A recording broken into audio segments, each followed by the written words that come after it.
Right,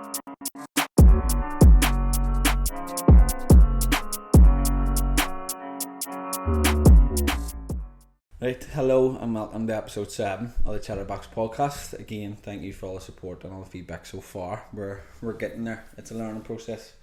And today I'm joined by, what would I describe you as? I'm out there.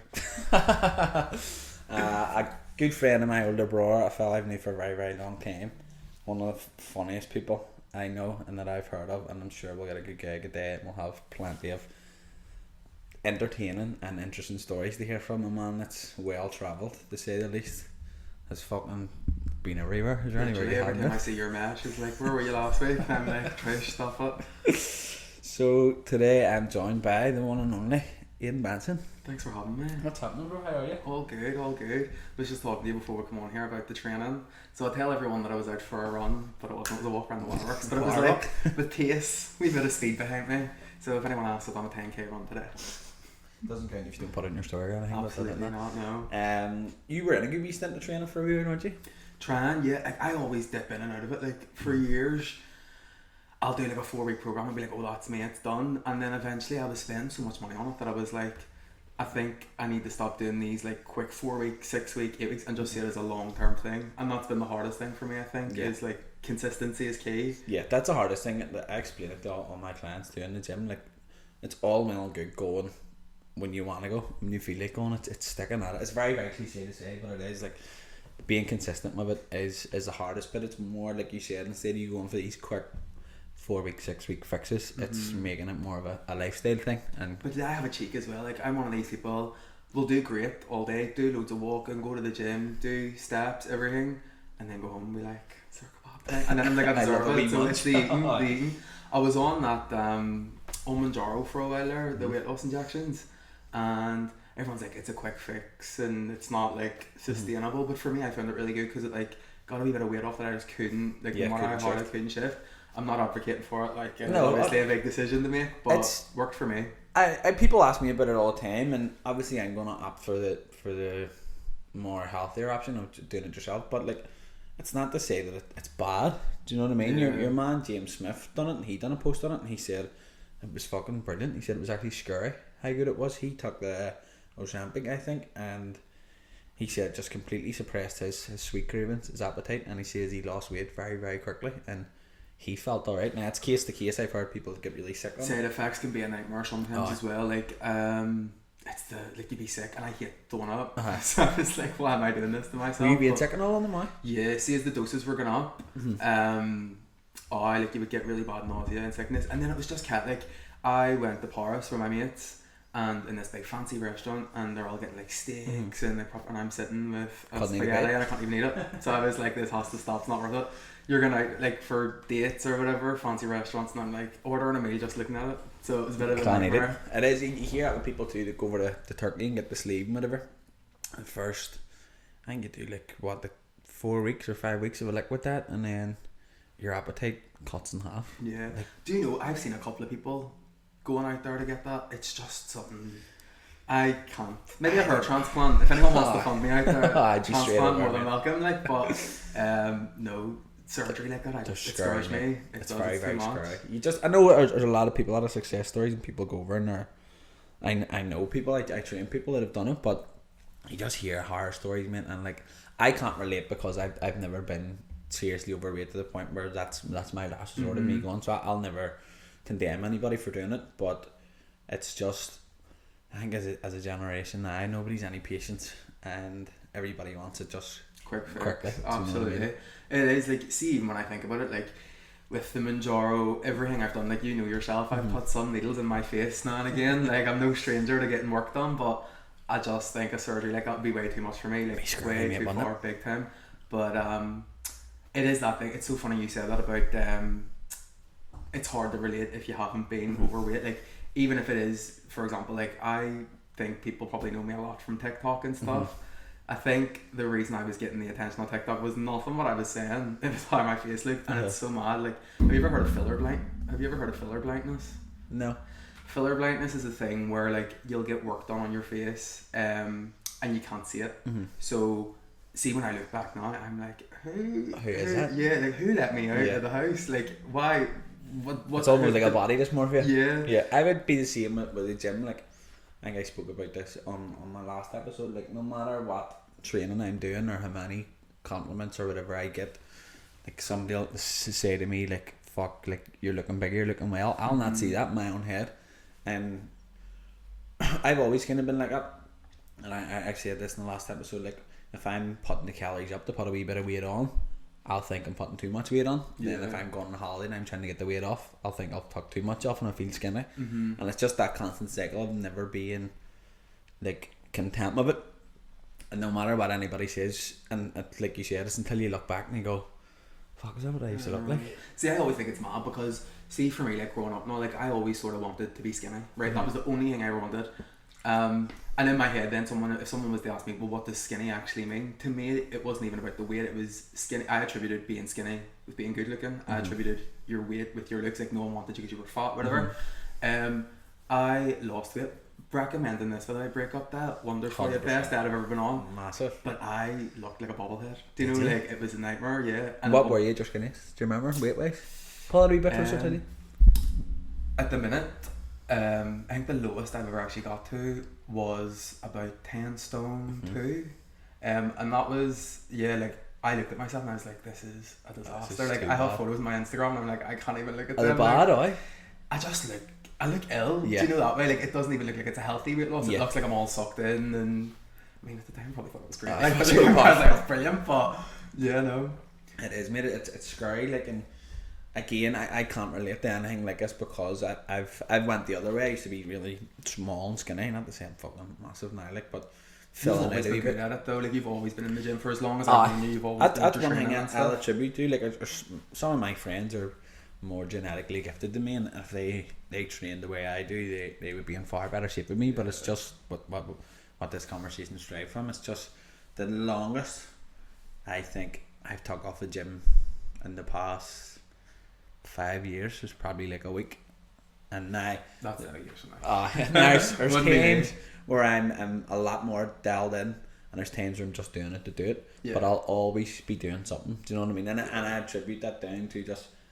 Obviously, I have the knowledge from the job role I'm in, knowing just stick at it, just do something. Doing something is better than doing nothing. Do you know what I mean? Yeah, definitely. What do you remember Georgia Harvest? Yeah. Do you? Yeah, and it's mad because I was only about 14, 15 at the time, and that is the heaviest I've ever been. I was 17 stone 2. 17 stone 2 or 3. How was that in school? It's weird because see on the scale I looked like that weight. That was the weight that I was on the scale. I don't know, like, yes, I was always bigger than the rest of my friends. You know my best friend, St. Laurel and Hardy. But the weight never really was something that people would have picked on me for. It was never like an issue. It was just my own insecurities. But I think maybe around 17, 18, coming out as gay, starting to go out in the gay scene more, there is such a heavy focus in the gay community on your looks, your appearance, your weight. Yeah, like people have like on Grindr, which is I'm not going to explain to you what Grindr is. I know you're familiar. 100%. Like I've seen myself on Grindr a couple of times for fuck's sake. People share photos. Like you're on Grindr, and I'm like, I'm not, and they're like, no, you are. Do you know? Someone sent me once a photo of one of my cousins, and I'm like, I know who that is. It's literally. So embarrassing. It's so weird, man. But then my cousin loved it. He's like, take it as a compliment. And I was like, right, go on. But what was it like coming out? Coming out, oh my god! I came walking out. Like everyone knew but me. Well, no, my mum and daddy are very supportive, much like your parents as well. The issue wasn't anyone else; it was me. It was the thought of coming out as gay. Like everyone knew I was gay. I knew I was gay. Yeah. Just actually saying the words was a nightmare. Yeah. It took, I would say, from about 16 to 18. Like it was no secret. I even remember back being younger when I was like 3 or 4 or 5, loving Westlife, loving Barbies. Always sort of knew like that I liked fellas, that I didn't like girls. And my family never pushed me into like, you have to do sports, you have to do this. They did send me to Gaelic. I used to sit on the pitch and grab the mud on my knees to look like I was doing something. But no, the actual coming out actually was such a funny story. So Ireland down south legalised gay marriage, and a girl I know was like, "Do you want to go down for the day, see what it's like?" And I was like, "Yeah, 100% we can go." And we just went down for the day. Like, I told my mum and dad I was going down. What other reason would I? Why would I have been going there if I wasn't gay? Anyway, got blocked. Went into the George. Was full. Dutch courage. I don't even know it was Dutch courage because I threw up on the way back home. Like, I was just steaming, and I was walking into the house going, right. Just say it. Just go in and sit down and just say it. And so, like, I don't know why people think maybe if it's about being gay, it would be your daddy you would find it harder to tell to. I don't know, maybe that's like a manly thing or something. I just sat down and my daddy looked at me and I was crying. He was like, "What's wrong?" I was like, "Are you promising that you're not going to throw me out if I tell you this?" And he was like, "Obviously not. Like, what have you done?" And I was like, "No, tell me. Like, promise me, you won't throw me out." And he was like, "What the fuck? Like, what's this about?" And then, you know me, I'm touching the dramatics. I get into like a big fit. And I was like, "Oh yeah." And he was like, "Say it again." And I was like, "Oh yeah." And he was like, "Fucking just say what you're going to say." And I was like, "I'm gay." And he was like, "Was that it?" Like, no big reveal. Probably just build it up in your own head. It's the same as the weight thing. It's something I'll never ever relate to, and I can only imagine what the pressure of coming out. It's like, especially like I always say it all the time. I knew Brian was gay from I came out of my mom. Brian was gay from a jump. See me used to play Power Rangers when we were younger. Brian always wanted to be the pink one. I love him. Always, I love him. Always wanted to be a pink one, and was just never any interest in sport or football. Loved singing and dancing and all, and I was just like, I knew from a very, very young age that he was gay. And then I remember sitting one night, I think I was about 15 or 16, so Brian probably would have been about 17, 18. And I was sitting watching UFC in the living room, and him and Dominic were in the kitchen, and I was sitting watching UFC in the living room, and Brian came in and sat down beside me, and he was going, "Oh, who's that fighting?" and all, and I was like, hanging, and he was like, "Who do you think's gonna win?" And I was like, "Your man in the red shorts." And he was like, "Right." And I was going, "Why the fuck's he asking me about UFC? His boy's never watched UFC in his life." And I could just, he was just sitting beside me, and we were just sitting. He probably fancied him. Probably did. And I looked, and he was shaking like a leaf, and he was crying, and I turned around and I went, "You alright?" And he goes, "I've something to tell you." And I was like, "What?" I just didn't even register in my head that's what he was going to do. And he was like, do you know I'm gay?" And I literally said, and I was like, "Brian, I knew you were gay for a very, very long time." Yeah. And he's like, "Do you still love me?" and all. I was like, "Yes, of course." And he went on, and I hugged him and all, and that was it. And I says, "When are you going to tell everybody else?" And he was like, "I have."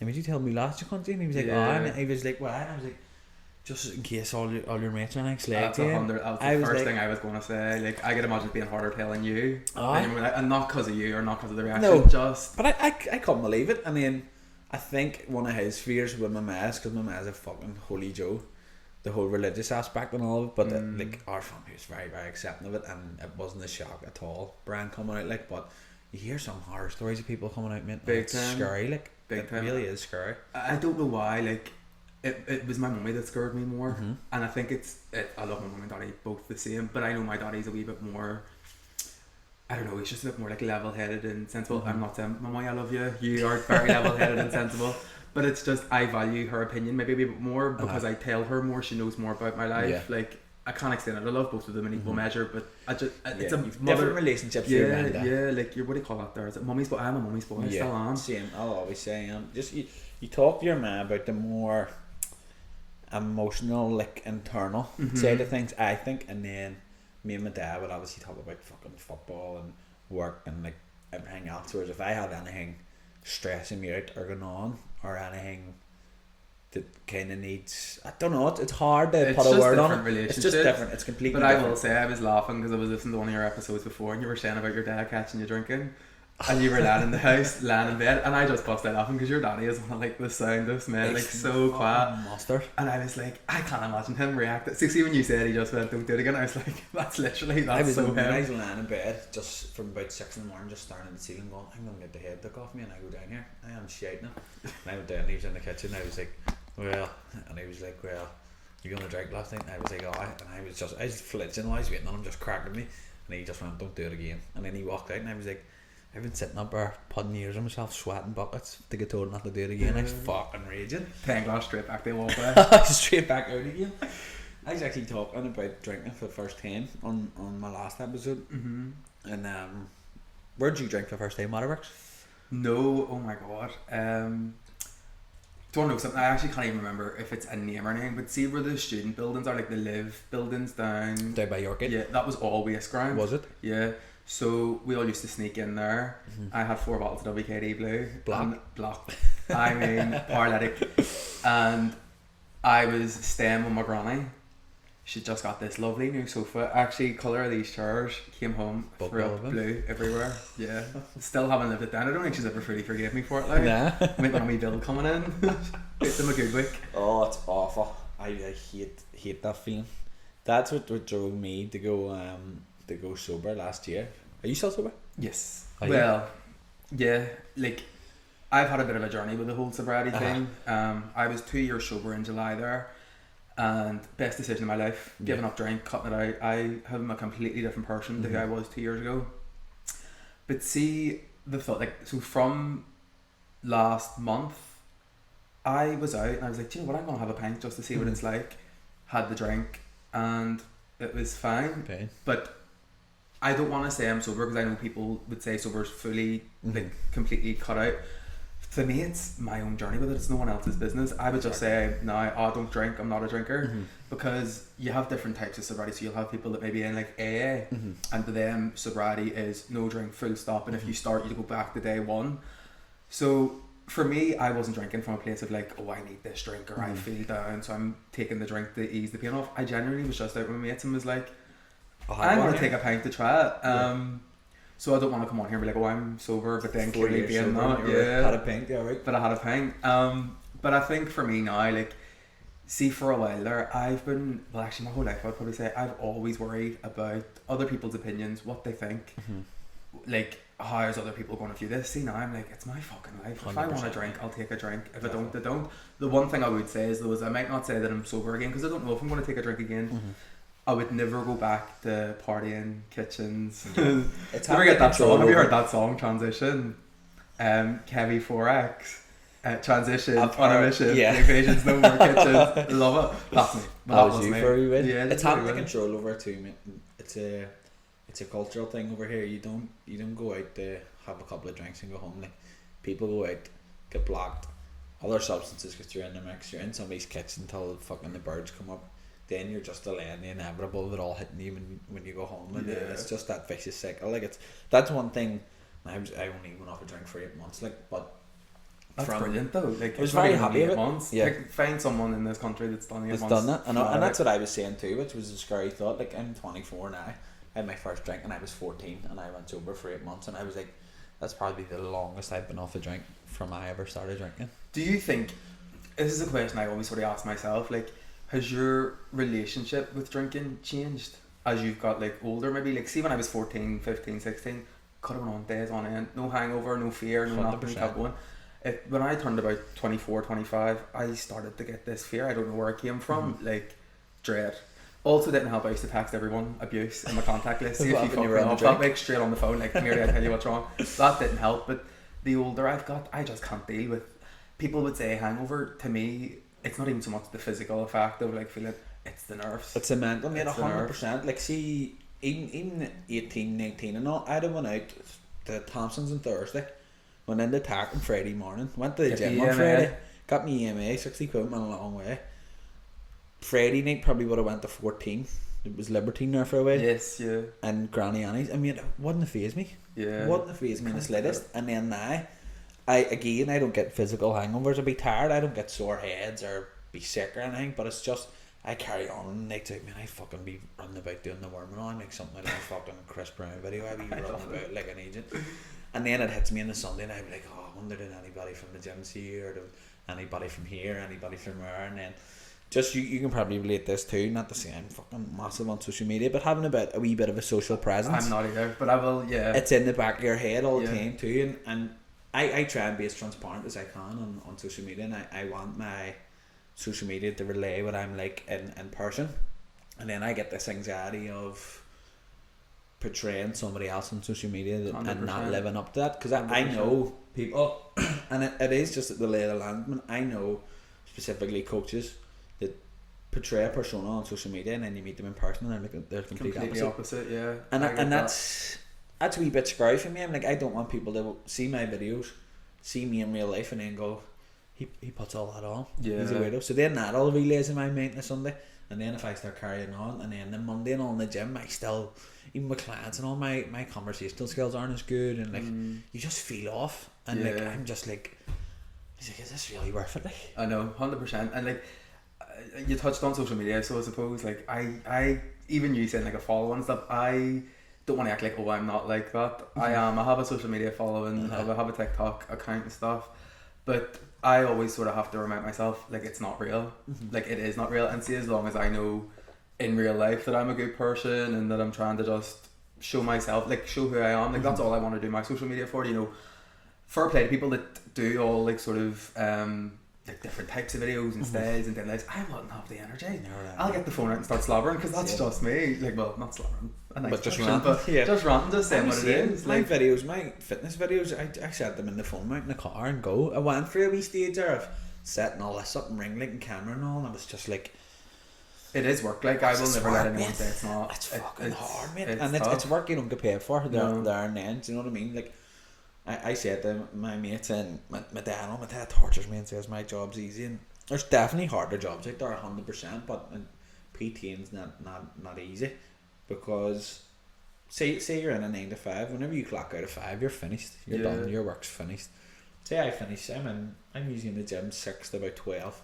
I'll go home from a lunch and train, back over at about 5 to about 8, and then when I'm finished at 8 o'clock, I can get home and I'm doing more work that I don't get paid for. Yeah. I'm taxing clients, I'm chasing up potential leads, you're doing social media content, you're just doing stuff to behind the scenes that nobody sees. Yeah. Yeah. And new coaches coming up and young coaches coming up will see. I feel victim to it too. You'd see coaches in front of you and they're booked out and they're busy and their social media is good, and you're like, why am I not? Why is yours not? Because you didn't see them when they were in your position. You didn't see them when I couldn't get people in the door and when they were struggling, and you don't obviously see all the stuff goes on behind the scenes. You see other people in the gym and that's it. And then it's all the stuff behind the scenes that almost sets everybody apart. Yeah. Do you know what I mean? And made it's hard. It is. Social media is it hard. absolutely is. Like, I mean, even like, I wouldn't consider myself. I would get to have a presence. Like, I'm not stupid, and I wouldn't want to deny that. And like, I know people watch my videos. Some people might not like my videos. If you don't, take that up with someone that cares. It's not me. Yeah, you can do it. I can't. But in terms of people who want to make full careers out of this, or would want to make a full career out of social media, like, good luck, because it is hard. Like, I was just talking to you before we come on here. Like, I've decided I'm going to go back to teaching what I'm qualified to do. I'm so glad I have something that I will always be able to sort of fall back on. I was never trying to make social media a career as such, so I can imagine it being really disheartening, because I was out doing a couple of outreach work programs with the job I'm in at the minute, talking to young people, and I was saying to them, like, when you're older, what do you want to be? And a girl was like, an influencer, and I was like, well done, like, great, because you don't want to discourage a young person, but I was sort of saying to her, would you have a backup for it? Like, have you any sort of skills that you might want to tap into as well, should it not work out that way? And she was like, no, I'm going to do day in the life. And then I asked her, are you doing it at the minute? Like, are you trying to go snow here talking on camera? I was like, right, well, let's get that out of the way first. Like, I think an influencer might need to talk on the camera. So it's scary. It is. It's scary. Like, there's a lot of kids looking up to these people, and rightfully so. No, like, it is. I don't want to dampen it or like shit down on it. Mate. But one thing I will always say is, influencers, I think, that are good are very good at showing the reality or of who they are, but at the same time that reality is also contrived to a certain percentage. You're not going to see them like rolling out of bed and having a bit of toast, like, no. Do you know what I mean? It's not. No one wants to watch it. Pajamas. No. Yeah, no one wants to watch it. It is scary too. Like, that's a career path for kids now. Kids are looking at these people and thinking, like, I could do that, and I think a lot of people think it pays more than it does. It's a weird one. Like, it's almost, I compare it to fighting and combat sports. Like, people see the McGregors and the Mayweathers and go, fuck, if I fight, I'll make that money. The 1% make that money. The people underneath don't make fucking buttons. Like, so social media is the same. People see the likes of, I don't even follow any influencers, I couldn't even rhyme any off. But like, people see the upper, the top game, the top ones, and go, that could be me. It's very hard to tap into. One thing I think as well is, you can be the nicest, loveliest person in the world. when you have a camera on your face, you change. I like, and I remember, like, I will say, I'm no stranger to controversy, like, and I'm not to shy away from an argument or anything. Like, a couple of months ago there, I was sort of getting involved in a wee bit of a TikTok drama, we'll call it, and I cringe even thinking about it. But I was looking back on my videos and I was thinking, do you know, in almost all of my videos, I'm being negative or I'm ranting about something, and I was like, no one actually gets to see the side of me that maybe is just nice, having a laugh, bantering. Maybe not here because I'm on a podcast and the mic makes me nervous, but I do just have a laugh. I don't take life seriously, like, just want to have a laugh. No one cares. People love the drama. See the minute that I would be hesitant to even say that it was drama. It's, as you know, at the minute, like, homophobia is a big thing. It's on the rise, and I sort of thought to myself, like, if someone's so confident to go on to the platform that they have, say something that's homophobic, they're entitled to their opinion. I'm entitled to mine, and I'm going to bounce back. But typical Belfast is all, oh, did you see what he said back about it? And I was like, I don't give a flat fuck. I will say this to his face. Like, why would I be afraid to say it? But realistically, are you going to meet people like that in day-to-day life? No, because I wouldn't have them in my circle. Yeah. But you have to be mindful. People are watching your social media. People are always watching. That's another thing. People are always watching it, and there's some very strange characters out there, and when they have that safety net of being able to hide behind a phone and there being no physical repercussions to anything they say, you've basically free rein to say whatever you want. Yeah. And as you said, they're negativity sales. I was sitting in the house the other day and my man and I were watching the news, and it was like, somebody's dead and there's floods in Valencia and Israel and Palestine, somebody else is dead and he got caught for sexual assault and all. I was like, how the fuck do you watch this? This was depressing. And my dad said, he goes, negativity sales, and I was like, 100%. And I think the thing is, it's so different, is if you look back, it's always been that way. It's just always been newspapers and stuff. I think social media has just given a platform now where it's almost 24/7. Yeah, it's non-stop. And I don't know, like, I sometimes sit and get a wee bit too philosophical with it all and really overthink things, but that's typical of me, like, really overthinking it. You can almost sort of see that there is now like a virtual world and the real world. It's like what we were saying, people aren't who they are on social media. But do you ever get, like, there was a girl I seen on TikTok live, and she had like a camera above her bed, at the front of her bed, behind her bed, and she was just sitting there with her boyfriend. It was just them spend the day with us, and I was like, are you on this 24/7? And you can go on and watch her at any time. And I'm like, and there's people, have you not got to go to Tesco or something? Like, have you not got messages to get? Like, yeah. But I do think, I feel like such a tech bro here, but as technology develops, I do think you're going to see a split between the real world and online, and it is going to be two personas people are going to have. Big time. I was listening to, I've been chipping away at it all week. Elon Musk was on Joe Rogan. He was just talking about the advancement in technology and stuff that Tesla have developed them robots basically, and he was saying, like, basically saying that, he says in 50 odd years, he says we're going to have two completely different. Elon Musk has stole my idea. Is that what you're telling me? He got there first. So where's my money then? I'm just saying it. Maybe this is the start of it then. People will catch on to me. But it is, mate. It's scary, like, and it's weird too. Like, social media, obviously, we were saying there's careers in social media and there's career paths, and everybody's on it. Everybody's on some form of social media, and kids are growing up now. Like, we were probably the last generation of people that social media was introduced as we were growing up. So we had that wee time period before, and the wee gap where you weren't on your phone. Whereas now, mate, like, kids are on phones from the jump. Like, yeah, literally. Do you know what scares me about it? And I have to be really honest, because I am working with young people, teacher and stuff. Like, what scares me is, I get, and I'm actually going to talk about TikTok specifically. I suppose that would be the one that I would have used the most. Not even used it the most, but that's the one I'm most on. Yeah. But TikTok filters a lot of things, right? So certain words, so people use words like unalived instead of suicide, raped instead of sexual assault and stuff, right? It's filtering out reality in a certain sense to me, but also as well, I think young people always feel that they need to be perfect and can't make mistakes. So TikTok's filtering a lot of serious topics that people need to talk about, and I think it puts a wee bit of shame on things. Like, if you can't say the word died by suicide, you have to say unalived and stuff. Like, that's taken away from the idea that people do face, like, mental health issues. But then in the same sense, you have these influencers that have the perfect lives, never make a mistake. Like, you can, I don't want to talk about it maybe specifically on here, but a couple of influencers over the past couple months have been getting a lot of flack for collaborating with a brand that collaborated with someone who they probably shouldn't have. I think young people see that maybe on social media, but then think in their real lives as well that they can't make mistakes. Do you know, like if you make a mistake, everyone's going to watch you. We were able when we were younger to make a mistake. Who's seen that? Your mates? Nobody.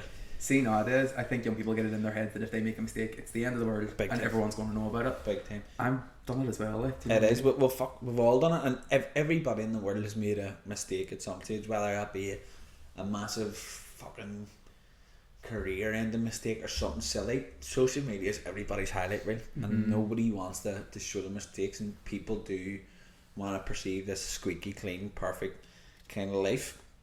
And that's going to have a massive effect on people growing up. They feel like you can't make mistakes and you can't overcome them and learn from them. And like that's one thing I try and do on social media. Like, even some of my reels and all, I'll leave mistakes in them of me like stumbling on words and saying whatever, like just to show like you have to just be transparent. And TikTok's a weird one too, because like you said, it filters out certain things, and the way their algorithm works, obviously it caters towards things that you like. Like my algorithm's nuts. Like if you looked at my algorithm, you wouldn't think I was a PT. I have no gym videos in my algorithm. It's like there's loads of cooking videos. There's loads of dogs, loads of football and fucking martial arts and combat sports. And like my algorithm's weird, but like a video will come up in my feed or whatever. I'll watch it, and then for 3 or 4 days you'll be bombarded with videos of the same kind. Same stuff. Once you hit like, I think that's it. That's like, it. You're bait straight away. Day. And then, so the weird thing, even kids and people of any age, when you have a certain narrative, kind of based back towards you saying people being homophobic and people being offensive or whatever on TikTok, if you have a certain narrative, you're gonna cater towards certain videos, and then as you flick through your newsfeed, more things are going to come up to back up that narrative. I think that's why like fucking conspiracies and flat earthers and all these 9/11 nut jobs that are floating about are so apparent now, because years ago they were sitting fucking in their ma's spare bedroom just researching this shit, and nobody to back them up, whereas now you've a worldwide app that people use that these people are going to believe the same thing. It's always in your hand. Let's be honest. It's in never in your hand. But no, like 100%. Like, and I think something that I always sort of touched on as well, or that I think of, is like you might have a niche that works for you, but I like, say me as a person, like I change. Are you the same person you were 3-4 years ago? No, you're allowed to try new stuff, do different things. Like I think for me, progress, making mistakes, it all actually leads to perfection. Like progress does make perfection. But I think, say for example, say like a young person starting out, they see that their day in their lives or what's working for them. In a year, people probably won't care about the end of this. People's attention spans. My attention span is fucked. Like, so is mine. I'd say from TikTok, I've noticed it too. Especially with my Instagram reels, I'll go into my analytics and I can see like average watch time, click through rate, whatever. And my most viewed reels are my shorter ones. Yeah. And it's hard too, like, because I'm trying to relay a lot of information in fitness TikToks about whether it be weight loss or exercise execution or mindset or whatever. It's hard to get that in until under a minute, in the 90 seconds. See, it sometimes 15 seconds is all people are wanting. Like they just want to get to the point. Hard, it is a nightmare. Like it's definitely, TikTok's a massive part of it. And I notice it too, man. I'll watch other coaches' videos and see if you haven't got me within 5 seconds. Straight off. Next one. And like I feel like I'm sitting here shitting on something that has actually been really beneficial for me, because like, see, beforehand I wouldn't have had any confidence, and see, putting yourself out there, see, once you do it, like I often say that I started TikTok out purely just because I was living abroad, wanted the people to see what I was doing, harmless, like just showing.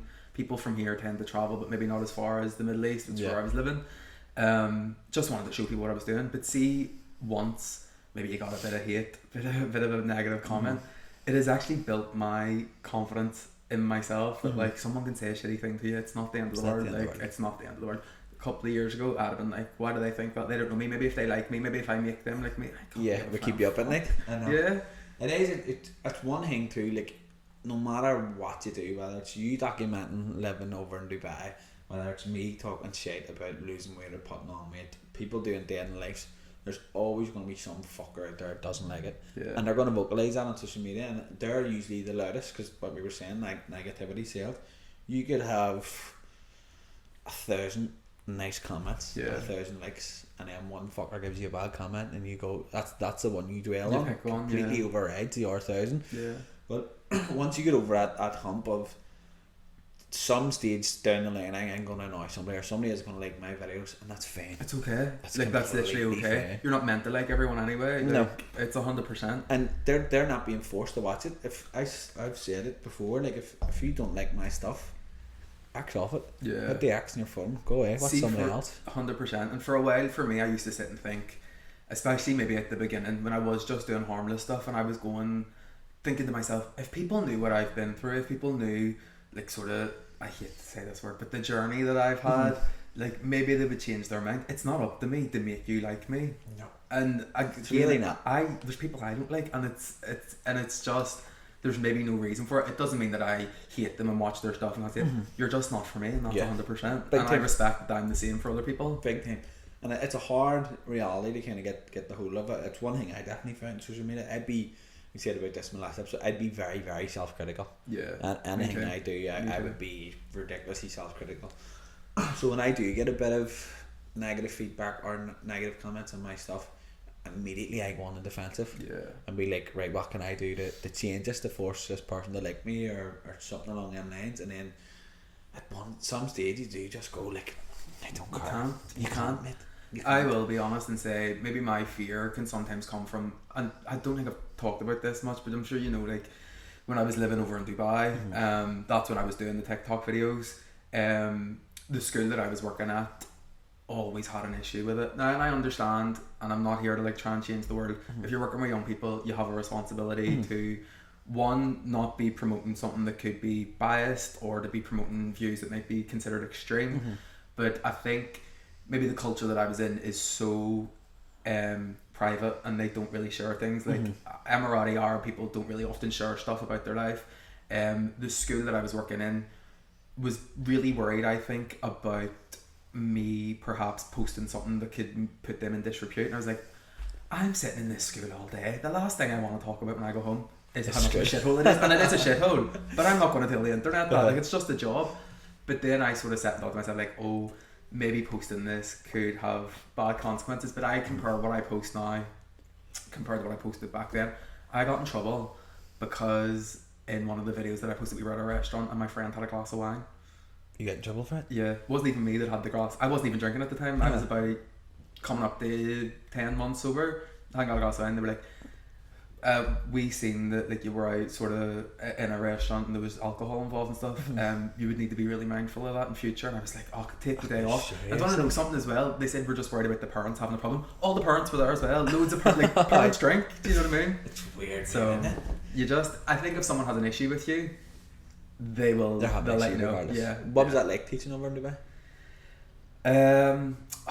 Do you want to know something? Seeing now that a year's went on, I have a really, really balanced view. I would say that in some senses it was great. I loved traveling the world. You know, I love traveling. Yeah. I'm never here. Never here. Loved it. Loved meeting new people, trying out new things. People always ask me about the gay thing. What was it like being gay out there? And I could go on. I could take a whole podcast on that. Yeah. But overall, a general sense, it was great. It was great. Was it? It was a great opportunity, great experience for me. But 2 years was enough. I was happy after 2 years to come back. It was never meant to be permanent. I was never even meant to go. I know you know obviously what happened when I was in Liverpool. So I was doing my PGCE training, graduation night. Big drinker at this time, problem drinker I would probably say. Was Liverpool before Dubai? Liverpool was before Dubai, yeah. So I went to Liverpool in 2020, September 2020, during COVID. Had got a job over in Spain before that. COVID happened, everything shut down. So were we teaching Spain? Were we teaching French? The job in Spain was actually work. Do you know too, the holidays? I was going to be a rep. I was going to be on the beach. Oh, yeah? Me, turbo tits, like come on, shake them. But never worked out. So I was like, well, what am I going to do? My degree was Spanish and French, and you get paid over in England because they're crying out. There's no language teachers at the minute. No, they were like, we can give you a bursary, 28 grand tax free if you train to be a teacher. Do not get into teaching if money is your motivator. But all I seen was happy days. There's a drinking fund sort of for a year. Went over. And I will say this is when my drinking and everything sort of culminated together. The self-esteem that we were talking about earlier, the weight, everything came together. Pandemic, pressurized, no family around me, no real support system. Met a fella, really bad relationship. It was just one thing after another after another. Do you ever get those times when you're like, I know life's not easy, but fuck me, can someone give me a break? Like, can you just give me 2 minutes? Somebody give me a week just off. Just give me a minute, right? So spent about 6-7 months drinking really, really badly, partying. I was in a relationship that at first I thought I wanted. It turned out that I didn't actually want it. I'm always really open about this. He had a boyfriend. It was a big sort of just a nasty situation. Me as a person back then, seeing it as like a challenge, like I need to get him to like me, I need him to win me. That self-esteem thing of, why am I not good enough? I've lost weight, I'm good looking, why do you not want me? What am I doing wrong? So I chased him. It was like a drug, constantly chasing him, just needed his approval. Got him, was like, fuck, what have I done? I don't want this anymore. So long story short, that was all playing in my head. I was drinking just to block it out, to be honest. In a really tough, teaching's a tough game. Like, it is a nightmare, and I really underestimated it. So I would be getting into school on a Monday after drinking from Friday night, maybe straight through, partying and stuff. I, to this day, don't know how I got my teaching degree. But I'm going to point this out, I'm a very good teacher. Just in case anyone's sitting here watching, like, whoa. Do we get them in? You don't mix your personal and professional life, but what I will say is, it all culminated. The fella that I was seeing broke up with me. I was like, right, I'm going to go to Dubai. And it's not a fair decision. We then got back together, and I was like, then I'm not going to go to Dubai. I was putting on my happiness. Why Dubai? Did you know people over? Money. No, I had a cousin living in Doha, Qatar, at the same time. Similar vibe. Just thought I would go and do it. So coming up to finishing up, the fella basically said that this just isn't working. And I think it's something that I've learned now. Back then he was making the right decision for the both of us, and I totally respect that, but at that time it was just complete abandonment wound. Like, I was like, why am I not good enough? Nothing's ever good enough for me. So I was like, right, I'm going back to Dubai.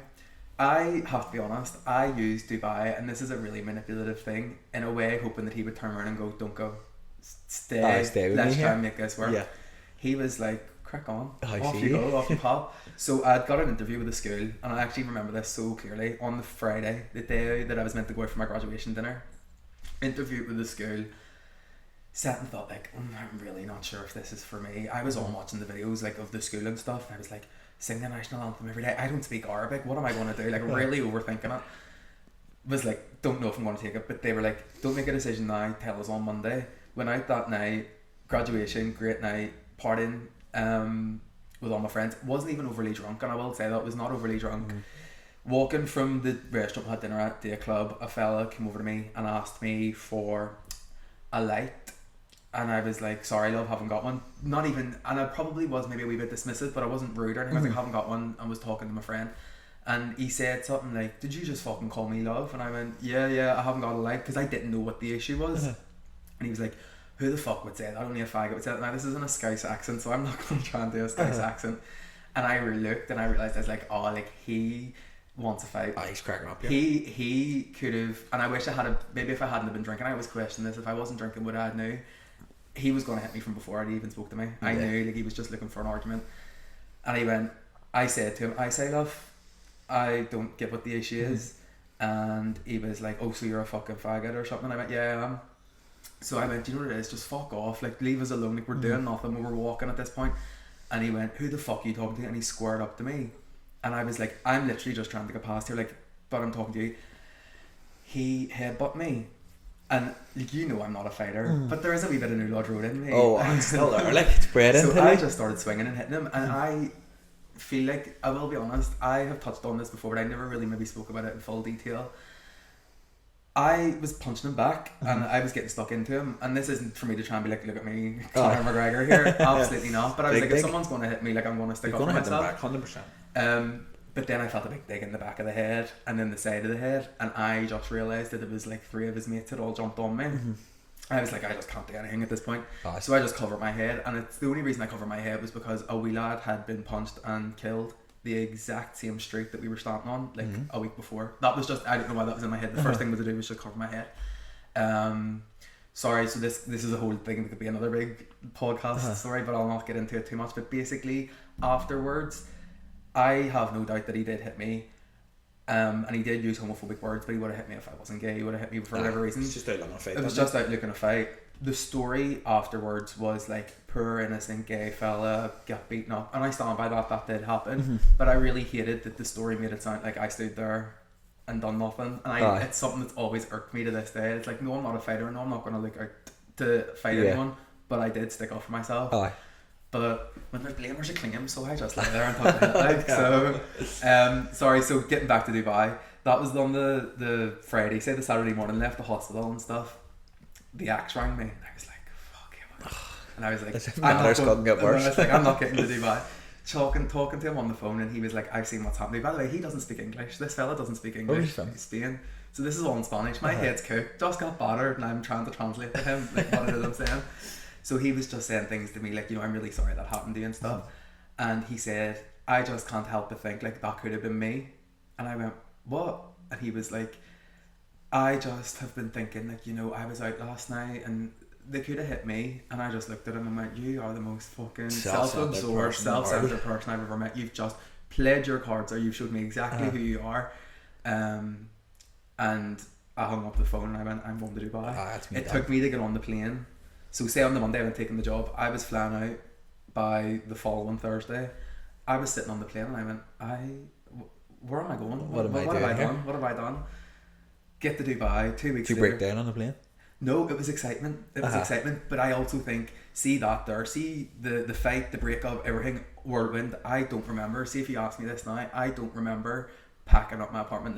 I don't know how I got my stuff to Dubai. I brought suits, clothes, I don't know what happened. My friends who were with me at the time, who had moved out to Dubai a year after, were like, Aodhan, we don't remember. Like, you just were like, go. You were in the hospital and then you were in Dubai. Yeah, just go. Yeah, there was no stopping, there was no talking, there was nothing. It was just go. Got to Dubai, and it was sitting on the plane. I was like, where am I going? Get there, you're caught up in the whirlwind, partying, seeing like new sights. Have you ever get the Burj Khalifa, the world's tallest building? I just looked at it and went, fuck me, like, what am I doing? How am I here? Yeah. So that all happened. It took a couple of months, I would say, and then I think the impact of everything that had happened to me really hit me. Yeah. And I realised that I had sort of wanted to escape, yes, a bad relationship, but yes, drinking and partying. And I didn't realise how much of an impact my drinking was having on my life till I went out there. Society's a wee bit different. You don't drink, and even if you do drink, it's not get blocked here. I was coming home. Sorry, this is such a stern rambling here. No, that's what we're here for. Coming home at Christmas, for the first Christmas, after being there for about 4 months, stop off in Turkey, got paralytic, got my phone stolen, almost got beat up again, and the penny dropped and I went, you're drinking too much. This is the issue has been, yes, you've been through shit situations, yes, you have been through tough things that you shouldn't have went through. The common denominator here is you're blocked in every single one of them. And how can you make a decision? And one thing that really always sticks to me to this day, and one of the reasons why I think I'll always sort of maybe not stay, I'll never get paralytic drunk again, is because in that relationship that I was with that fella, he used to always go to me, you don't remember what you done last night, you're a disgrace, do you remember? I blackmailed you with it. No one's ever going to do that to me again. And that's the one thing. Say tough times, tough shit job, lose a job, whatever, I will never let someone ever tell me again, you don't remember what you did, or do you know that you changed? Yeah, because you can't back yourself up in it. Can't, no. But then obviously the Dubai thing, great, loved it first year. There was news articles about being gay, getting beat up. Everywhere it was kind of about, I was on ITV News. I know, you were on the TV. I'm on the big leagues. And this is before TikTok. I was like, love it. The articles, parents in the school I worked in seen it and had questions about as a gay man, the type of person that they would want teaching their child. The school pulled me in for a meeting, just said, just let you know, like, parents are finding stuff about you online. We don't want to let you go. We think you're a fantastic teacher, but just to be aware, like, if they ever wanted to complain or report this, like, we would have to let you go. But the principal of the school said to me, like, we know when the parents meet you, they're going to love you, and there'll be no issues. And I sat and thought to myself, I'm not here to win someone's approval. No. Do you know, you either like me or you don't. My sexuality, I don't want to go into it, but I do want to be really clear on this, because people always sort of ask me, well, you knew what you were moving out to, you knew what you were getting yourself into. I do understand. I understand the laws of the country. I understand the rules in the society. give me a break for that one. I had just got beat up. I had no other alternatives. In a bad way, like. Can I just have a minute? I just wanted an escape. So I never, even last night, someone was messaging me being like, I'm gay and I'm considering moving to Dubai. Like, do you recommend it? I'm a big believer in like your own personal responsibility. I knew I was moving out there. Knew the stories could have came out. They came out. It happened. Like, that's the cards that were dealt. I'm not here to sit and cry and say, woe is me. Like, if you are responsible for the actions you take in your life, then no one else can hold you accountable for them. You've made the decision, so that's one thing I always stand by. And did you have any issues with parents or anything? No. No, they love me. No, they love me. And people always I will tell you this funny story that I've never told before, and I've never really talked too much about dating out in Dubai or sort of like the gay scene. There is one underground. I never felt at any more risk of being deported for being gay. It can happen. You can lose your job, anything like that. If you test positive for HIV, you will also get kicked out. All these things. I never once felt that my sexuality put me in danger or in a risk of that happening. I do also want to point out, like, sorry, excuse me. Sorry. All good. I'll clip it out. Privilege in Dubai is a lot more noticeable. Being white, being European, Irish, British, you have a certain level of maybe benefits afforded to you that other people wouldn't. So I don't want to be naive and say that didn't play a part. Like, even if, say, someone had an issue with me being gay, I would have just been asked to leave. I wouldn't have been like lifted by the police and kicked out. But yeah, so dating, Grindr works illegally. Tinder works. You meet people. I'm gonna say it. I love an Arab man, bit of skin colour. I'm sheet white. Good looking genetics. I'm sheet white. Gorgeous. Tan, nice eyes, nice facial hair. Mate, are they big? In what way? No, I'm only joking. Like, no, I mean, like, I know what you mean, like hens, like stature wise. Yeah, so we always actually height wise, not that, but they do always be built. Like they always pride themselves on it. There's different. I think saying the word Arab's like saying European. We're not the same as Spanish or French. So you have like your wee categories and stuff. Lebanese men you will find in a gym. Leban slaves, they'll sleep or anything. Sorry to the people in Lebanon. You do have anyone in Lebanon watching this? They'll kill me. I don't know. I'll find it. But that was the nickname people gave them. But I sort of just was dating again, like after a serious relationship, and just wanted to have a laugh. But I met this fella. Oh, I can't believe I'm saying this on this podcast. It's so funny, and I feel like I need to tell it. He was from there, so he was local Emirati. They live a life that like you'd never understand. Money, complete, just out of this world. Now I'm not saying he was like super wealthy or rich. He would have been like middle class, I would say. But they're middle class, not middle class. So I met this fella called Mohammed. The first year that I was out there, and chatting away and stuff, and as you do, go out to date and all whatever. I had no reason to believe like anything was an issue. And then he was like coming around to my house, and he was like, I'm just coming from work. I don't know how I didn't ask him what his job was beforehand, but he's like, I'm coming around from work, I'm in my uniform, like, is that going to be an issue? I said to him, as long as you're not wearing, like, do you know their traditional, like, the white outfit? Roby kind of thing. The robe thing, the Kandora, sorry. I was like, as long as you're not wearing that, it should be an issue. Now, I don't have an issue with him wearing it, but I lived in a building with all teachers from my school, and the security can report back to the school who's been visiting. Someone like that visiting, they would ask questions like, why do you kind of live like they live their lives, we live our lives, and they're different together but they don't meet. So I was like, yes, and he's like, no, it's not that, it's fine. So he robs the door and I like look through the people. He was a fucking policeman. And in my head I just went, do you know, like, not even panic stations. I opened the door and I just went, like, give me 5 minutes. And he was like, what are you on? He walked in just acting on, like, we'd known each other, we were on dates for a couple of months here. I don't know how the job didn't come up. And I said to him, like, I have no bag, like, can I pack a bag or something? Like, I genuinely thought you were getting lifted. Yeah, and I was like, and he was like, what are you on about? And I was like, you're a policeman, you didn't tell me. He went, well, you never asked. And I went, always ask. But he was a sound fella, so lovely, and like, you know the crack out there, you're never going to get married and have kids happily ever after. But I just always think that's so funny, like a cop out of everything too. No, but he was like he wasn't older or anything, he was like my age, he was like 29. So I was shite myself. I still cringe, like that feeling. I just looked at myself like through the people and I went, I haven't even got a suitcase back. I may go here. Yeah. But yeah. Man, when did you come home from Dubai? Oh, July last year. Would you go back? I've kind of done it all. I've been there and done it. I will say this: would I go back? No, because I am a shite bag, right? And I have been really open and honest about what happened out there. They're really strict on laws like don't defame the king, don't defame the country, don't talk badly about us. Like it is a very controlled society. I will say this: see their news, the way you're talking about bad news, they have a minister for happiness. And all of their news is filtered through that you only sort of get like good news stories. You don't get bad ones. So even for example, there's a country called Yemen near it, fired rockets to Dubai, like missiles, like trying to attack it. People died and all, like it was really bad. You heard nothing about that. No, I never heard anything. You didn't hear anything about it, and even when it was reported, because stuff gets out, even on the radio they were like, yeah, just in other news, a couple of rockets landed, but sure, still the end of the world. Don't worry about it. They're very strict on their media stuff.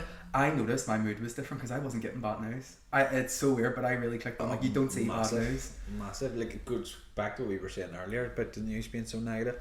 Definitely has an effect on you, like 100%. For yourselves as well. I was think. A serious scaremonger during lockdown, and she was really anxious about it, like. Valid though at the same time. 100%. You look back now and laugh, but at the tail on the sofa. Literally, do you remember the videos of people dropping dead in the street and all in China? Like, what the fuck was all that about? R.I.P. people in China. I'm not laughing at you, Dan. Like terrible, but good actors, like. And my man was shaking him, and I was saying to her, like, why are you so nervous about this? This isn't what it's blew up to be.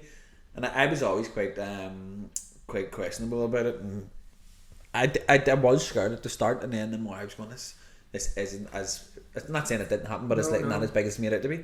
But my mum was just constantly watching the news, and I was just like a wee ticker at the bottom. 100 dead, 200 dead, everybody's dead, he's dead, she's dead. And my mum was just constantly watching it, and I was going, no wonder your head's melted. Do you ever remember, I always remember for me, remember when like the heads of the countries were making like a statement about what was happening? I think it was the Prime Minister. We watched RTE, that's a whole different story in my house. We watched the Taoiseach give his version.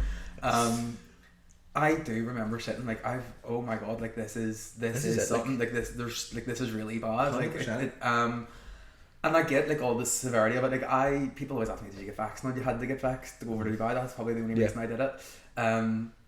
But like I think the consequences of COVID started to affect, like the impact of the lockdown was starting to outweigh the consequences of the actual illness. You know, people's mental health was in the bin. Yeah, mine was in the bin. Mine was really in the bin. I'm so used to being out of the house and being around people and constantly being busy. I have a real issue. I don't know if it's ADHD or what. I have to be doing something. I really struggled switching off and unwinding.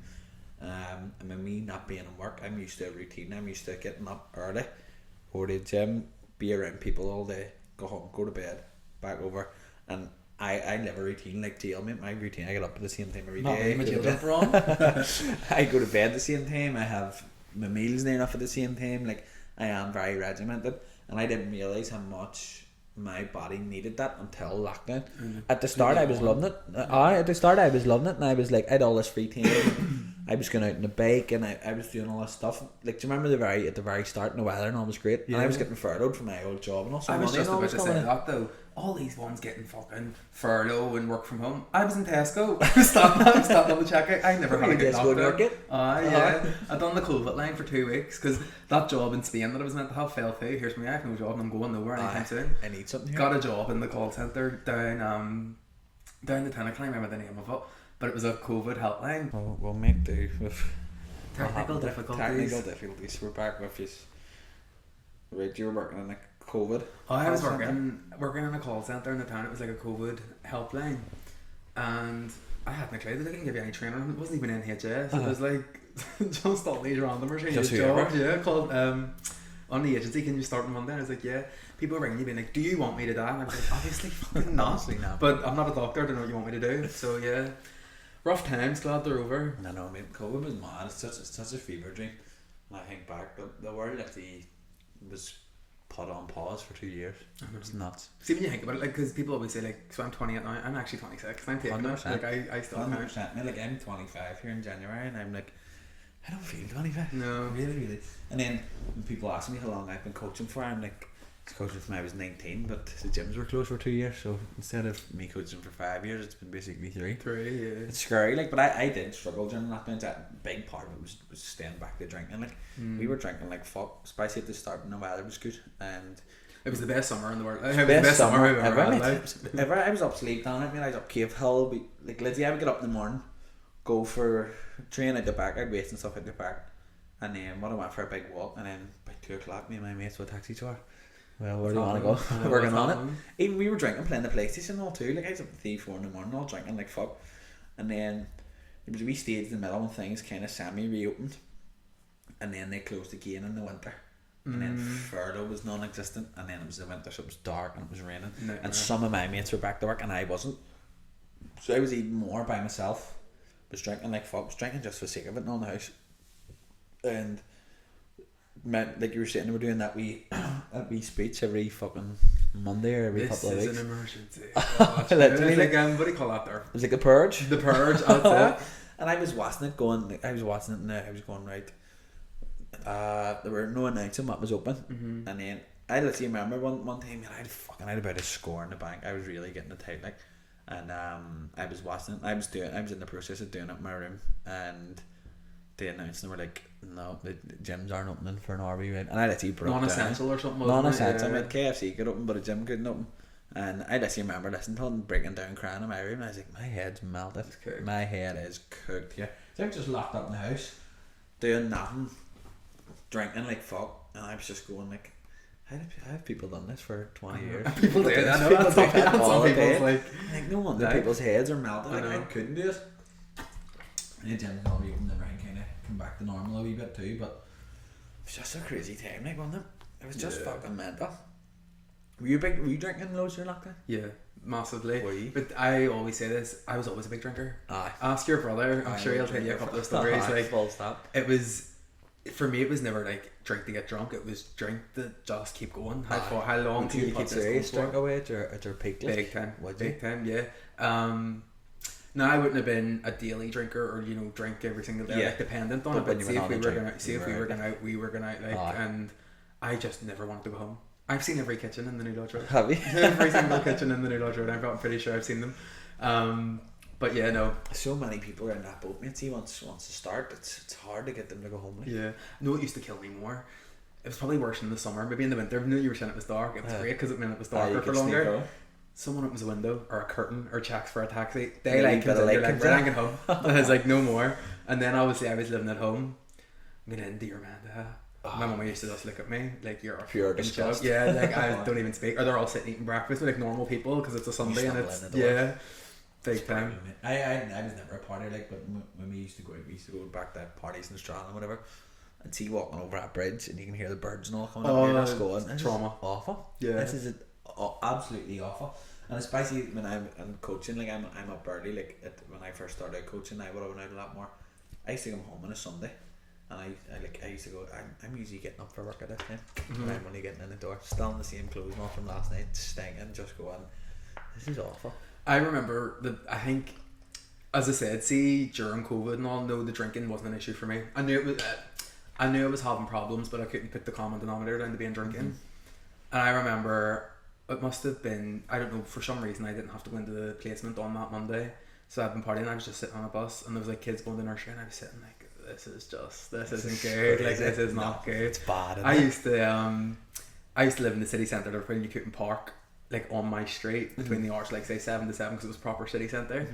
I used to just take the tickets because I was like, oh, if they give me one ticket, then it means I don't have to move the car for the rest of the day, like, because I just couldn't have drove. I was too drunk. Fucking hell. So a couple of 70 quids here and there had to get splashed away. Do you look back at that now and go, what was I doing? Yeah, big time. So it's nuts, isn't it? I don't want to ever say that I have like regrets in life, but yeah, I do. Like I do, and but one of the things I actually do think I had to learn, especially from getting sober, for those 2 years and not drinking full stop, was like a lot of people's drinking comes down to shame and hiding stuff, and see if you don't acknowledge that you've done stuff in your life that has probably not been wise, it keeps you in that cycle. So 100%. I had to really forgive myself. Like there's stuff I would never talk about in the podcast, and I probably wouldn't even really talk about people. There's stuff I've done in that period that was just so self-destructive. and it's a wee bit like shameful. Yeah. It's not shameful, like I would tell you, just not a podcast for people who might be listening. Yeah. But it took me a while to accept like that's happened, and you just have to move on with it. Like you can't live in that place. It's what we were talking about earlier. Like people, you just do make mistakes, and the quicker you come to terms with accepting them, the easier it's going to be. Like the big trend at the minute is people going to Australia, and I have friends and stuff in Australia, and don't get me wrong, it's probably a very, very nice way of life, and everything's different. But people think when it's you not for me. When Spiders, it's not the toilet. One phase me like. People think the second you go through customs, all your problems that you have back home just get left in security. And if you don't address them head on, it's the same as drink. No matter what your vice is or what, I think a lot of people are running away from something and hiding something and trying to subdue something. Whether you result to going out drinking every week to hide it, whether you result to running away from it and going to the other side of the world, going on Ryanair every Monday morning to see what the cheapest flight is. That's still my vice. It's still the one thing I can't get rid of. Until you address that head on and put your mistakes or your worries or your insecurities behind you, like no matter where you go or what your vice is or whatever it is, that's never going to go away. It's the exact same. It's 100%. Me going to Dubai was running away. Partly, fair enough, some things were out of my control. A lot of it was in my control, you know. And those problems, like you said, they follow you. So everywhere, man. There was Dubai, like I'm not going to go back all over it again, but like there's no messing about when it comes to drinking there. Like you can drink in hotels. The minute you step outside, you have to be sober. Like you cannot fuck about with it. Like no. If you're walking about the street black door, are you in trouble? Like? Big time. But you don't ever actually walk. It's too warm. Like you're always in the hotels. But it just, even the way here you're allowed to have say like 2 drinks and drive. Like it's zero. There's no alcohol limit. Like you whatever. And I remember once. Another funny story, I'll get to this one really quickly. I had crashed my car sober, not drunk, just in the car. Did you? Yeah. I'm a nightmare driving car. Yeah, and it was automatic, and the way they go really fast. So it jolted. I say it crashed, it jolted and hit the side of like a wall. Big deal. But over there, you have to get the police to like sign off that you weren't like drunk or you weren't on drugs or no one was injured. So I'm going to a police station and go in and sit down because I just need to get this form filled. And there's a fella sitting beside me, feet black, handcuffs, and I just walk in and sit beside him. I didn't realise I'd walked into an investigation room, so that he was waiting on like a policeman to come in and investigate him. The man walks in, I'm sitting like this, the exact same way I'm sitting here now. The policeman grabs my ankle and like puts my foot in the ground and went, don't ever do that in here. So in Arabic culture, showing the bottom of your foot is a big sign of disrespect. Alex. So he thought I was being like cheeky to him or like, and I was like, sorry. And he was like, so who was driving the car? And I was like, me, I'm here to get my car filled in. And he went, and how do you know him? And I went, I don't know him. And he went, well, what are you doing here? Like, and I took a minute to click on. He had been drink driving. Oh, you're mad? Yeah, had been drink driving and had been lifted. And his girlfriend was outside and she was like to me, how is he? How's he with me? He'll be stinking. Like, he doesn't look good. He's a bad way. I was like, say your goodbyes, you make him with him. They do not mess about with that at all. No.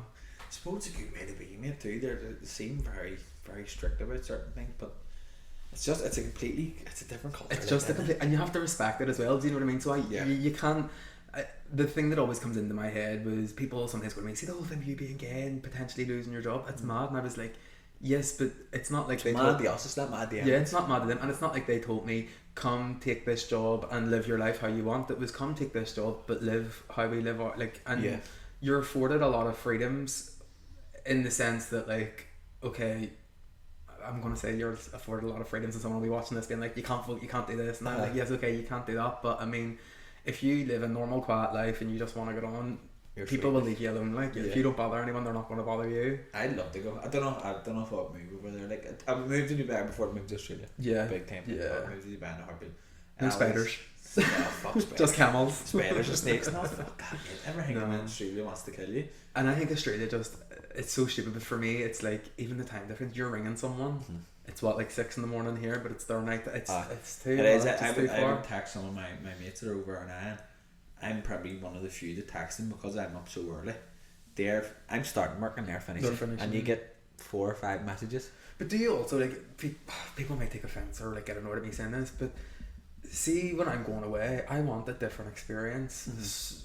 Maybe a bit out of my comfort zone. Like, I'm not saying I got in Dubai.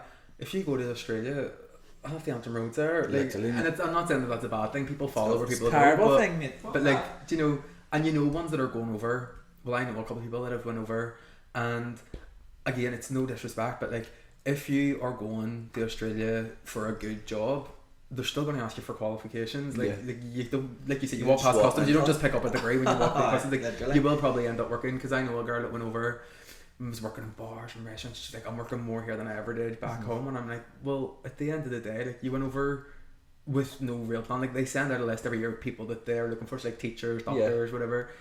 I was like, and I don't want to be disrespectful to you, but like, there's a dime a dozen of young people who just want to go and work in a bar. So they're going to replace you. Yeah. So, and social media, you only see the good bits. 100%. People think you just walk into Australia, somebody's standing at the airport, here's your car, here's a job, here's your house, go and surf in Bondi Beach when you finish work and just love life. But it's not that. I know a friend of mine's a barber. He's a barber in London now, and he says he put up an Instagram story one day of him having his breakfast on the beach, and somebody from back here, he was living in Australia, somebody from back here responded to him, it's like, you're living a life. And he was like, I had about a score in my bank account. My lease was up for my apartment at the end of the week. He says, I was working non-stop, had no money to show for it, but I put a story up and people think you're living a life. You're living it, Social media will really distort the reality of it. And like what you were saying there, loads of my mates have over, loads of from Strand and Marcus, whatever, and they all go out. Strand Die Hard. Literally, I fucking hate that place. They all go out to Gar, and I'm like, what did you go away for? Yeah. Because they go to the Irish bar. Same in any year I go to Ibiza too, mate. I hate going to Ibiza at certain times because loads of concerts. You love Ibiza, don't you? I've never been. I'm dying to go. Lethal. I really want to go. It's lethal.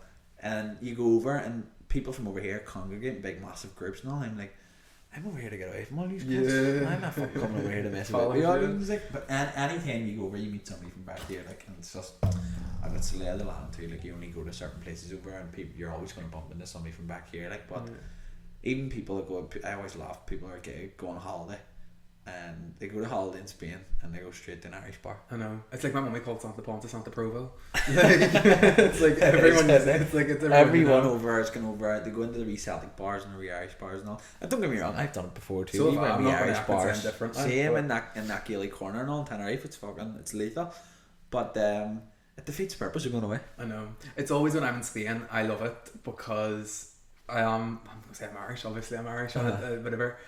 The stuff I hear people saying, like, I hear people chatting mad shit in Spanish, and then I'm like, oh, do you? Yeah, I love it. It's brilliant. Where did you live in Spain? Did you live in Madrid? I lived in Alicante, so just Benidorm basically. Done just about over a year in Spain. Yeah. Part of my degree and stuff, I was living out there as well, and then I got a job and just love Spanish. I do see myself going back. Was life in Spain good? Loved it, yeah. Like it's hard to work over there. The wages and stuff are shit. Even for teaching and all, like it's shit. I was looking at it, I was like, it's just not really worth my while. But I have sort of said, like, I've moved back here from Dubai. Love living here. Just got a wee flat and stuff. And I was like, I'm gonna stick maybe two years here. But I do want to go back to Spain. Yeah. And you take the cut in the pay, but I'll find a rich sugar daddy in Marbella or something. Maybe they mention. That's a dream, like, isn't it? Yeah. No, I would move to Spain. Spain would probably be top of my list. I done a wee bit of Spanish in school, so obviously know the basics, like, and would need to brush up on it. Who did you have? Miss Rayo. Love her. Legend. Loved her to bits. Shout out Miss Rayo. Shout out Stephanie Rayo. Made a fucking mean salted caramel brownie when we were in Chick-fil-A. I had her for 5 years. So we started in second year. Loved it, mate. Yeah, I'm going back to teaching Spanish. That's what I told you. Like, I left Dubai and was so disillusioned with the job. Everything just was like, I want a fresh start. Teaching out there is obviously very different from teaching here. I've never taught here. So I'm going to give it a wee bash, see what it's like. I don't see myself staying in it long term, but rent's due. Rent's due. Do you know what I mean? You have to make peas, like, somewhere, don't you? Some, definitely. But I always sit and think, like, so I had Miss Devlin and Miss Rayo. I love how we're talking about these people. People are going to go, who the fuck are these? See the love of the subject that Miss Devlin put into me. It's the reason why I ended up doing it in uni. It's the reason why I done it as a teacher. I loved Spanish. I done French. Just didn't really vibe with French as much. Yeah, they're Arsenal's French people as well. Like, one place I've met one that I like. I worked with her in Dubai. Love her. She's a lovely woman. She's called Vanessa. She probably will listen to this because me and her, like, she gets on really well with me. She's a nice person I ever met, and the only reason I like her is because she lived in England so long. She was more English than she was French. France doesn't appeal to me, but I really enjoyed Spanish in school, and I'd say Miss Rayo, the teacher, was a massive part of it. Like, would you like teaching some Maltese? Right. I wouldn't say no. But I'm as an adult, and me, your brother, and Dominic get into this quite a bit. I think we all have different opinions of the school and different views. I know that the school has set me up to be very successful and like in terms of educational and education wise, and gave me a good platform. The style that school is running just isn't for me. Yeah. It's like military, and as well the top button. You haven't even woke up probably and someone shouting at you to put your top For your button top on. button, Like, your tie being too short now. and I just think so. See, teaching in that school, I just don't know if it would be for me. I don't think I would fit in. I just remember it being very strict, very military, and one thing that I'm really, really critical of that school, especially now being a teacher, is either educational attainment is above all else. So you can't do anything other than your grades. Like, you are what your grades say you are. So like, I left that school with 3 A's, which, see, when I got them, shock. I'm not as stupid as I let on, but to me, I had achieved what that school wanted of me. Yeah. But there was no concern for, was I happy? Did I actually learn any other skills? And see, even to this day, like, even me messaging you being like, "Oh, we still on it?" The school has put into me like this almost over worriedness of like being on time, being perfect. Not the same thing we were talking about social media. Like, the school just has high expectations of you that as a young person you're not allowed to fall from. The grades are the main focus. I love school, and I can only relay it back to Somalis. I didn't go anywhere else.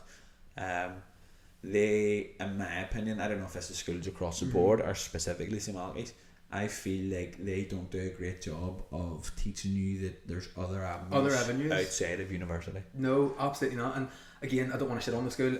I'm thankful for so many things.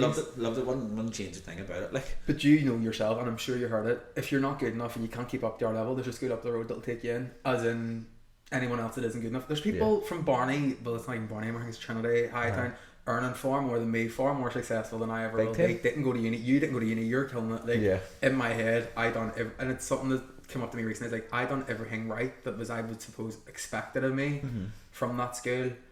And in my head, it's like, am I still? I mean, yes, it gave me great avenues, but in my head, I haven't achieved what I wanted to. Yeah, it is. I know people that were in my year that 2 A stars and an A level, not to sound big headed or anything, aren't doing as well as I'm doing. Do you know what I mean? And it's eye opening. It was stressful too, because I had a place in Liverpool. I was meant to go to John Muir's to do sports chats. I feel like I bring us up all the time on this, but then I cancelled a place because I didn't want to go, and then I signed up for the Met instead, and I felt like such a bummer, like a waster going to the Met. And that's mad. That really shocked. That was bred into me for 7 years, that if you didn't go to uni, like, what was the purpose? You were a fuck up, like. And I done alright, mate. I was like, I got a B and 2 C's, are fucking astounding results. Like, I got what I put into it 100%. But when I signed up for the Met, I walked in the first day and I was like, what have I done? I know. I get that. And do you know what I also think? Maybe not everyone, but for me, something I really had to learn, especially being a teacher, was like, say one of my students got a C and they would be so happy with it. In my head, I was going like, why are they happy about a C? And that's so bad. But even beyond like school settings and stuff, I know someone who's going to hear me say this and absolutely rip me for saying this, but I do think there's a bit of an elitism in it. In the sense, in the school, so some Malachy's expects you to be a doctor, to be a lawyer, to be this high flying, big time, perfectionist, perfect person, and they don't explore avenues like, what if you want to be a PT? Do you even know? Again, I'll bring it up. Do you know Mark Birch? Was he your year in school? No, he was 2 years above me. 2 years above you? Maybe like, 2 years above. He hit me up ahead with a Panini in first year. Mark, you wee bastard. But him and Jared Armstrong hit me up ahead with my bestie. We'll not get into that one. No, but what I was going to say was, like, Mark runs a really successful salon with his partner. Does he? He's killing it. Like, do you know what I mean? And he put something up recently on Facebook where it said, like, you know, I remember saying in 5th year to my teacher, I wanted to be a hairdresser, and was basically laughed at. 100%. And he's earning, I don't even want to know, but I would say a lot more successful than I am. Yeah, big time. It is. I mean, like, could you imagine, even if I turned around and 50, I had no desire to be a PT. PT was kind of fell in front of me. But if I turned around 6th year or something, was like, I don't want to go to uni, I want to be a coach instead, you'd have been laughed at. You'd have been completely dismissed. Or if you'd have turned around and says, I want to be a joiner, they'd have said to you, like, why are you wasting your education being a joiner? I know joiners are making a fucking fortune. Big bank, like, definitely. There's no like push or education about self-employment or. No. Like, even when I went self-employed, I had no idea how to do a tax return. how do you get Don't the even, accounting? don't But I even hadn't wanna a clue, and I was like, these are things I should be taught. It wasn't even brushed over for a day. It was never ever mentioned ever. And it was like, it literally was, if you don't go to uni, you've wasted the last 7 years in school. You shouldn't have came here. And do you want to know something? That's a mad thing for me, because I went to uni, I done, I suppose, everything the right way. Uni gives you that. You get good stories, what you lived in student halls. See, when I think about it as well, the student experience, living in a minging house, like in the Holy Lands with the fucking mould hanging off the ceiling, like no thank you. That's why I didn't go. I was like, right, I'm going to be putting like 30 grand debt here. I'm going to live in a stinking house. I'm going to be skint 24/7. My sole focus is to go and persevere through a lecture on a fucking Monday morning, drink 5 out of 7 days a week, and just be skint for 3 years. I was like, it sounds pretty much awful. When you look at it like that, see, now I would say to anyone wanting to go to uni, if the degree is not relevant to a job that you specifically want to do, like, don't get me wrong, I learned Spanish and French, love it to death. One of the faults of that is that there's so many avenues to explore, but you don't actually have full experience into getting into one of them. Do you know what I mean? So most people go Spanish, French, fuck what I do, I'll become a teacher. I'm really dissing what I've done in my life. Yeah. But like, I mean, even now, like, I got in there after shitting on university, I got into Queen's, so I'm going back in September to do a master's. But that's because the degree that I done wasn't specific enough for one job. You have a Spanish and French degree, so what? If you wanted to be a translator, you have to do another translation degree. So if you wanted to be a nurse, go do your nursing degree, because you will become a nurse. Do medicine, you will become a doctor. Don't go and do something that's going to be like, I don't want to say something because I know someone who'll be like, you shit on my degree. No, I know exactly what you mean. Like, I'll always relay everything back to coaching. Like, if I had went to uni, so I done sports science in Belfast Met, and then done my coaching qualification outside that, and like with a independent body, and so I passed that. It was 16 weeks. I passed it, and I was eligible to start coaching in January 2019. I think it was 2019. I'd have finished school in 2018, wasn't I? I was 18 in number 6. I left 2015, 16, yeah, 18. Yeah, I'd have finished 2018. I done my coaching qualification at the end of 2018. I'd have been eligible to start coaching from January 2019. I'd have finished uni in June 2021. I started coaching in August 2019. So by the time I'd have finished, if I'd have went and done sports science, I'd have had all this knowledge. Anyone that done sports science in uni and done well would obviously have a higher level of education than me. But they're still going to do a coaching degree. Yeah. If that's the avenue you want to go down. And you've 30 grand with that. And I'm now 2 years ahead of you in experience in coaching. Yes, will I know as much as you know, because you've done obviously a sports science degree, but coaching's like driving. I mean, you can do all the qualifications in the world, you can do all the driving lessons in the world. You don't learn to drive until you get in a car by yourself. It's experience is so much more valuable. Experience is invaluable, and that was the thing with uni too. I was like, if I had went, I was 2 years and I was slowly starting to establish a bit of a coaching business and a bit of a social media presence, and I was like, I would still be in uni right now. I wouldn't have done a minute of this if I had went. So it would have just set me back. And like you said, see if you're going to be a doctor, you have to go to uni. See if you want to be a lawyer, you have to go to uni. See if there's an avenue that you can explore, like an apprenticeship or anything like that, to get you in the job role that you want to be in. You don't have to go to uni. No. Really, and I do think as well, people assume uni means smart. I know some doctors who I would be very hesitant 100%. To call on for support. I do. See, when you look back at teachers and all when you were in school, and you think teachers like finish work, go home, read a book, play the piano and go to bed. See, people I know now are teachers are all fucking mental. I actually do that now that when I stop drinking, but beforehand, no, absolutely 100%. not. Like, and you look at some of these people that are in like law and they're in hospitals and they're nurses and all, I'm going, if I rocked up for an operation, you rocked up, I'd be asking for someone I know. I'd get somebody else in here. Fuck that. But it's all nuts. I definitely think schools should do a better job of teaching you that if you want to go to uni, you can. If you don't go, it's not the end of the world. It's not. And I've just realised, talking about intelligence, I've got my socks on inside out. Have you? Yeah, for this one. So uni degrees didn't teach me how to put my socks on properly. Put them on properly. It's same with Brand's.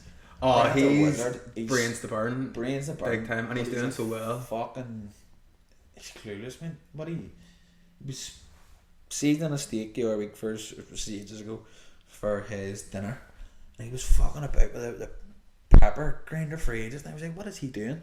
And I seen him like jerk whatever, so I was thinking nothing of it. Was he pulling it out? Like trying to like... He was meant to put pepper on a steak, and I seen him, he was really making a meal of it. And I was like, what are you doing? And he was like, putting pepper on it. And I was like, right. And he put the pepper grinder down, and I looked and there was no lid on the top of it.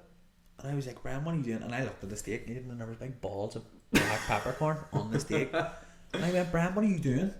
He was like, I'm putting pepper in this. I mean, why did you take the lid off? And he was like, no. And I was like, you're meant to grind it over. And he's just looking at me. And I was like, do you know something? I know exactly the lick that he's done to you. Yeah. And I was like, you're meant, like a cartoon, you say when and all. And he was like, have you never done that before? And he was like, no. And you have a master's degree and you can't put peppercorns on a steak. Yeah. I was like, you're clueless. If Brian hears this, I love you, by the way. He's the one talking badly about you, not me. No, I mentioned Brian plenty of times in the podcast. He's the fucking brains of it. I love him. Love him a bit. Very somebody I look up to a lot. Like, he's a wizard, and like me and him are polar opposites. He's doing this. You are, like, oh my god, you are. We couldn't be less. Like, he's doing a course and work at the minute, and it's stressing him out. He's losing sleep and all over it, and it's a course to get him like an extra qualification. Yeah. You see, I was doing my levels. I ended up to pick my level results up, and he walked in the library, grabbed the envelope, U-turn. Everybody was going to me, what'd you get? No, I just walked out, got in the car and just sat it down. My man was going to me, what'd you get? I mean, I don't know, I haven't opened it yet. I opened it and pulled them out and just seen it. I had a B and 2 C's, and my man was like, is that alright? And I was like, look, every man goes, is that alright? I was like, it's not the end of the world. I remember Brian doing his. He was near circuit and all. I was like, I know. Stuff stresses him out, and that's the way he works, and he gets on top of things, but it really consumes you. Yeah. I mean, I'm almost too laid back. Stuff doesn't. There's really a happy medium, I would say, between. I'm very like Brian. I think that's why we're so close. Like, I'm really high strung on certain things, and you probably don't need to be. Two opposite ends of the spectrum. Like, he gets really like it consumes him. He gets stressed out very quick. I genuinely couldn't tell you last time I was stressed out. I wish it was me. I just go, oh, sure, it'd be sweet all over. Be sweet, yeah. It'd be sweet. But again, I'm a terrible procrastinator. I leave things at the last minute, and it almost takes somebody to give me a kick up a hole for me to get the wheels in motion. You know what I mean? So like you said, there's a happy medium in there somewhere. Like, but no, it's fucking. There's an hour and a half gone already after some serious technical issues. Anything else you want to talk about? No, I'm okay. No, sweet. I've chatted, yapped all day. Talked about everything. It flows quite well. It does go really flies well. In, like, and we were saying on camera before we turned it on, like, you'd be shaking before. Oh, really? Like, nervous as fuck, and then once you get going, it's just like sitting having the yarn in it. Yeah, definitely. But no, if am I in this? Yep. I'll put it in socials and stuff in the description. Any feedback is always welcome. It'll be up on YouTube and Spotify. If it's not 5 stars, we don't want that. I'm just telling you. If it's not 5 stars, say it with your chest and expect me and Aodhan to rock up at the door. If you're gonna give us a subpar review, he'll do the heavy lifting. I'll just stand behind. She's standing point of the shoulder. Yeah, master. Phone out and all live on TikTok. But no, that's us. Thank you, bro. No, thank you for having me. Days. Appreciate it. Happy days.